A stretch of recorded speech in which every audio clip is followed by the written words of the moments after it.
Hi dears, welcome back.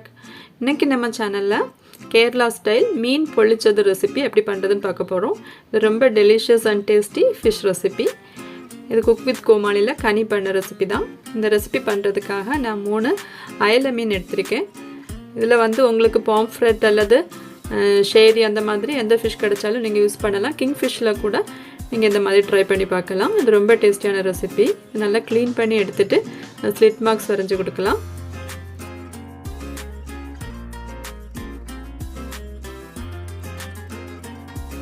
First இது marinate பண்றதுக்கான masala ready பண்ணலாம். அதுக்காக 6 பல்லு பூண்டு எடுத்துர்க்கேன் ஒரு மிக்ஸி ஜார்ல. இதோட ஒரு சின்ன பீஸ் இஞ்சி, இதோட 5ல இருந்து 6 சின்ன வெங்காயம் அதையும் சேர்த்துட்டு 1 teaspoon pepper powder, 2 tablespoon chilli powder add பண்றேன். அதோட 1 டீஸ்பூன் மஞ்சள் பொடி, 1 டீஸ்பூன் உப்பு, 1 teaspoon lemon juice, 1 teaspoon coconut oil. இதோட கொஞ்சமா தண்ணி சேர்த்து இதை ஃபைன் பேஸ்டா அரைச்சு எடுக்கலாம். இப்போ மேரினேஷனுக்கான மசாலா ரெடி ஆயிடுச்சு. இந்த ஃபிஷ்ஷுக்கு எந்த அளவுக்கு தேவையோ அந்த அளவுக்கு நம்ம இதில் வந்து மசாலா நல்லா டீப் கோட்டிங்காக அப்ளை பண்ணி கொடுக்கணும். இந்த நல்லா மேரினேட் பண்ணதுக்கப்புறம் 10 to 15 மினிட்ஸ் நம்ம ஊற விடணும். இதில் ரிமைனிங் இருக்கிற மசாலா தான் நம்ம நெக்ஸ்ட்டு ஆனியன் எல்லாமே வதக்கும் போது சேர்க்க போகிறோம். ஸோ கொஞ்சம் இது வந்து எக்ஸஸாக தான் நம்ம வந்து ரெடி பண்ணி வச்சுருக்கோம். இப்போ ஆஃப்டர் 15 மினிட்ஸ் இது ஃப்ரை பண்ணுறதுக்காக நான் ஒரு பேனில் கோகனட் ஆயில் தான் யூஸ் பண்ணியிருக்கேன். கோகனட் ஆயிலில் தான் இது ஃப்ரை பண்ணணும். அப்போ தான் இதோட டேஸ்ட் நல்லா சூப்பராக இருக்கும்.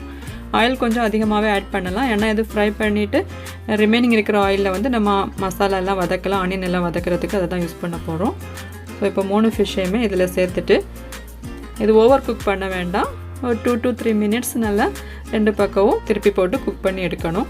இப்போ இதில் கொஞ்சமாக நான் கறி லீவ்ஸ் ஆட் பண்ணி கொடுத்துருக்கேன் ஃப்ளேவருக்காக.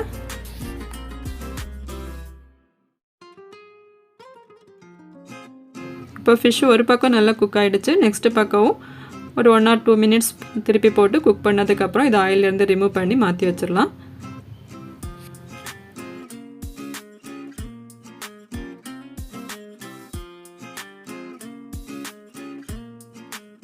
இப்போ ரிமைனிங் இருக்கிற ஆயிலில் தான் நான் ஆனியன் வதக்க போகிறேன். தேவைப்பட்டால் கொஞ்சம் கூடுதலாக ஆயில் அப்ளை பண்ணிக்கலாம். இப்போ இதில் 20லேருந்து 25 சின்ன வெங்காயம் இந்த மாதிரி ஸ்லைஸ் பண்ணி சேர்த்துருக்கேன். கூடவே 2 பச்சை மிளகு ஃபைனாக சாப் பண்ணி அதையும் சேர்த்து வதக்கலாம். இது ஓரளவு சாஃப்டாக குக் ஆனதுக்கப்புறம் இதில் ஒரு பெரிய வெங்காயம் நான் சின்ன சின்ன பீசஸாக கட் பண்ணி வச்சுருக்கேன். அதையும் சேர்த்து வதக்கணும். இது ஆப்ஷனல் தான். தேவைப்பட்டால் நீங்கள் வந்து சின்ன வெங்காயமே கம்ப்ளீட்டாக யூஸ் பண்ணிக்கலாம். இதில் கொஞ்சமாக கறி லீவ்ஸ் ஆட் பண்ணி கொடுக்கலாம். இப்போ ஆனியன் ஓரளவு வதங்கியாச்சு. நம்ம இப்போ சாப் பண்ணி வச்சுருந்தா பெரிய வெங்காயம் இதில் ஆட் பண்ணி இதையும் நல்லா சாஃப்ட் அண்ட் ட்ரான்ஸ்லூசண்டாக ஆறது வரைக்கும் நம்ம இதை குக் பண்ணலாம். இப்போ ஆனியன் நல்லா வதங்கியாச்சு. இப்போ ஃபைனாக சாப் பண்ணி வச்சுருந்தா 2 பெரிய தக்காளி அதையும் சேர்த்து நல்லா வதக்கலாம்.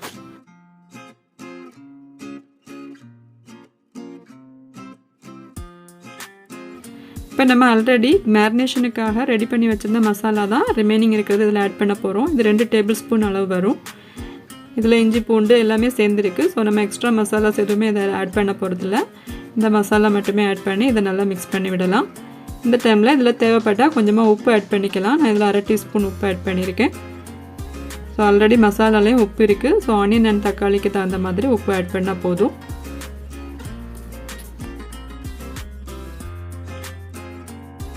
மசாலாவோட பச்சை வாசம் போகிறது வரைக்கும் இது நல்லா குக் பண்ணணும். இப்போ எல்லாமே நல்லா குக் ஆகிடுச்சு. ஃபைனலாக இதில் 1/2 கப்பு திக்கான தேங்காய் பால் எடுத்து வச்சுருக்கேன். அதை சேர்த்துட்டு ஒரு 1 மினிட் நல்லா மிக்ஸ் பண்ணி விட்டாலே போதும். இது நல்லா திக்காயிரும்.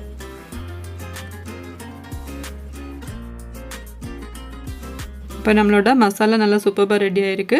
இந்த கன்சிஸ்டன்சியில் இருந்தால் போதும். ரொம்ப ட்ரை ஆகணுங்கிற அவசியம் இல்லை.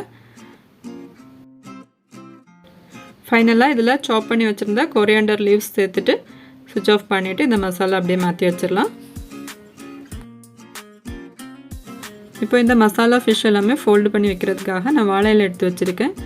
அதை இந்த ஸ்டவ் டாப்பில் இதே மாதிரி வாட்டி எடுக்கணும். அப்படி எடுக்கும்போது தான் இது வந்து நல்லா டெண்டராக நமக்கு ஃபோல்டு பண்ண முடியும். இப்போ ஃபஸ்ட்டு நம்ம ரெடி பண்ணி வச்சுருந்தா மசாலா கொஞ்சமாக வாழை இலையில் எடுத்து வச்சிடலாம்.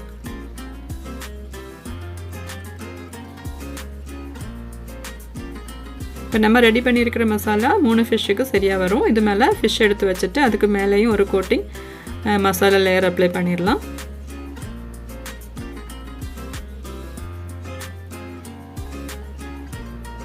இப்போ இதை 4 பக்கமும் நல்லா கவர் பண்ணி மசாலாஸ் வெளியில் வராத அளவில் நம்ம ஃபோல்டு பண்ணி இதை வாழை நார் வச்சு தான் நான் இதை வந்து டைப் பண்ணி எடுத்திருக்கேன்.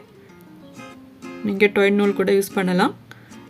வாழை இலை இல்லாதவங்க அலுமினியம் ஃபாயில்லையும் இதை ட்ரை பண்ணி பார்க்கலாம். இப்போ 3 ஃபிஷ்ஷும் நம்ம ஃபோல்டு பண்ணி வச்சாச்சு. இப்போ ஒரு ஃப்ரை பேன் எடுத்திருக்கேன். அதில் கொஞ்சமாக கோகோனட் ஆயில் சேர்த்துட்டு அதில் இந்த ஃபிஷ் எல்லாமே எடுத்து வச்சிடலாம். 3 ஃபிஷ்ஷும் வச்சு கொடுத்தாச்சு. இப்போ இதை லிட்டால் க்ளோஸ் பண்ணி ஒரு மீடியம் ஃப்ளேமில் 3 to 4 மினிட்ஸ் நம்ம குக் பண்ணணும். இப்போ 3 நிமிஷம் ஆகிடுச்சு. நெக்ஸ்ட் இது மறுபக்கம் திருப்பி போட்டு திரும்பியும் இதே மாதிரி லிட்டால் க்ளோஸ் பண்ணி ஒரு 3 நிமிஷம் மீடியம் ஃப்ளேமில் இதை குக் பண்ணி எடுக்கணும். 3 to 4 மினிட்ஸ் நம்ம இதை குக் பண்ணலாம். இப்போ 4 நிமிஷம் ஆகிடுச்சு. ஓப்பன் பண்ணி பார்க்கும்போது நம்மளோட மீன் பொள்ளிச்சத்து ரெசிபி நல்லா சூப்பராக வந்திருக்கு. இப்போ இதை நம்ம ஓப்பன் பண்ணி பார்க்கலாம். நல்லா சூப்பர் அரோமா அண்ட் ஃப்ளேவர் அப்புறம் டேஸ்ட் எல்லாமே எக்ஸ்ட்ராடினரி அண்ட் சூப்பர் ரெசிபி. ஃபிஷ்ஷும் நல்லா குக் ஆகி அந்த மசாலா எல்லாமே கோட் ஆகி பார்க்கும்போதே அப்படியே வாயில் எச்சு ஊறும். அந்த அளவுக்கு ரொம்ப டேஸ்டியாக இருந்தது. ஸோ இந்த டெலிஷியஸ் ரெசிபி நீங்களும் ட்ரை பண்ணி பார்த்துட்டு உங்களோட ஃபீட்பேக்ஸ் அண்ட் கமெண்ட்ஸ் தெரியப்படுத்துங்க. இந்த வீடியோ பிடிச்சிருந்ததுன்னா மறக்காமல் லைக் பண்ணுங்கள், ஷேர் பண்ணுங்கள். நம்மளோட சேனல் இதுவரை சப்ஸ்கிரைப் பண்ணாதவங்க மறக்காமல் சப்ஸ்கிரைப் பண்ணி சப்போர்ட் பண்ணுங்கள். தேங்க்யூ.